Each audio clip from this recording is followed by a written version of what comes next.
We understand it could take about a week for official results to be announced. While Sierra Leone is known for generally peaceful elections, are there indications that they would remain the same this time around? Well, all indications are that things will run smoothly. Many voters that I've spoken to in the past few days said that they want to echo the elections that we've seen in other West African countries, the Gambia, Ghana, neighboring Liberia, where there's a lot of competition, unofficial competition, so to speak, between the two countries. They've had a similar past double civil war with the Ebola epidemic as well. And so they're looking to have peaceful elections in the same light as these countries have had peaceful elections as well. People do, of course, feel frustrated. They don't see results coming in shortly, but the Electoral Commission says that voting will only start in the next 2 days. So it won't happen immediately. And as you said, results only expected, initial results are expected within the next week. Thanks, Leon. So there you have it. 2 female candidates are vying for the office of the president alongside 14 male candidates. One of them is Femi Claudius-Cole, who before now has been trying to drum up support for this rare feat. Sierra Leone will today vote a successor to President Ernest Bai Koroma in an election dominated by an economic crisis caused by a collapse in iron ore prices and an Ebola epidemic. This 56-year-old former nurse, Femi Claudius-Cole, is something of a rarity. She is one of 2 women candidates in Sierra Leone running in the presidential election under the Unity Movement Party. I decided at the end of 2016 to start a movement, which we transformed into a political party. That was not an easy job. I think it's harder giving birth to twin boys than registering a political party here in Sierra Leone. But we were able to accomplish it. So that was my thinking that brought me into actually starting my own party. And also, I found out that I realized that the 2 main political parties that have ruled Sierra Leone since 1961 are parties which are based on region, i.e. tribe, which means you're going to be excluding people if they do not meet your profile. So I decided I wanted Unity Party. Ms. Cole says she decided to join politics to challenge the male-dominated world of politics in the country. She is hoping her election promise on tackling unemployment, healthcare and education will appeal to the country's voters. Even though she is not taken seriously, especially by other women, she says she is determined to show that women have what it takes to lead and will continue to fight to change attitudes.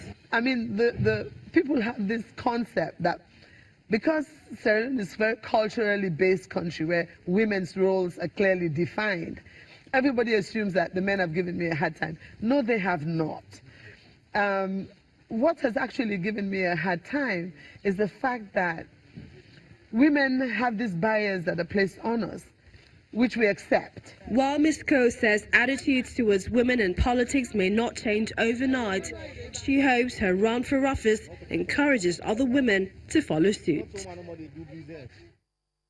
We're still talking about the Sierra Leone election, and joining us now is the Executive Director, Human Rights Advancement Development and Advocacy Center, who is monitoring the elections, Mr. Ayodele. Thanks for joining us on the program. How have the elections been going so far by your observation? Well, thank you very much. I think the election has been a bit peaceful. We have been to many polling stations. There have been long queues. We have seen instances whereby very old people have, kind of make effort to come and cast their vote. Our organization is actually monitoring the human rights element of the election. And there have been some little incidents here and there. But generally, the atmosphere has been a bit peaceful. People are determined to cast their vote, and there have been long queues in many centers. Well, we can see you right out there in Sierra Leone, but are other observers just like you who are monitoring these elections in other areas affected by the previous Ebola outbreak and the mudslide? If so, What is actually the impression in those areas towards the elections? Well, I think it's difficult. I think one opportunity we had is that we came to the country 2 days ago, and we have been to Makeni, Working Society, have been to Po, and it's extremely difficult to know what the impact of the Ebola incident on the election.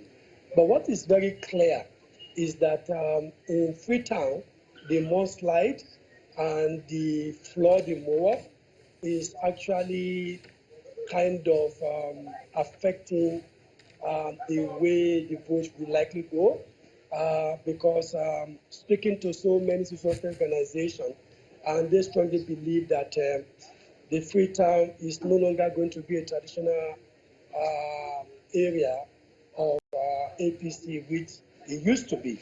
If you can recall, in 2012, APC margin in Western area is about 200,000 over the opposition, and I don't think it's going to be as much as that this time. Thanks again, Mr. Ayodele, for sharing the time with us. We'll continue to keep a close eye on the elections as they progress in Sierra Leone. But now, to the other end of Africa, the Vuvuzelas might as well be blown off the rooftops as South Africa says day zero may never happen eventually, all thanks to the joint effort of the government, the private sector and the people. Day zero is the day when taps around the city are expected to run dry. The 2018 date has been changed several times from March to May and then moved forward to April this year and then pushed back to June and now July the 9th. Leader of the Democratic Alliance, Musi Maimani, took to Twitter to announce the victory, saying everyone played their part to keep the taps open. Saying further, consumption now sits at between 510 and 520 million litres per day, down from almost 1.2 billion litres in February 2015. There's, however, a caveat that even if the rains fall and everyone keeps to their limits, day zero could still happen next year. Here's where we take a moment on Network Africa, but still ahead of more stories, and this would interest you. An 80-year-old in Egypt shows that age is nothing but just a number. Just stay with us.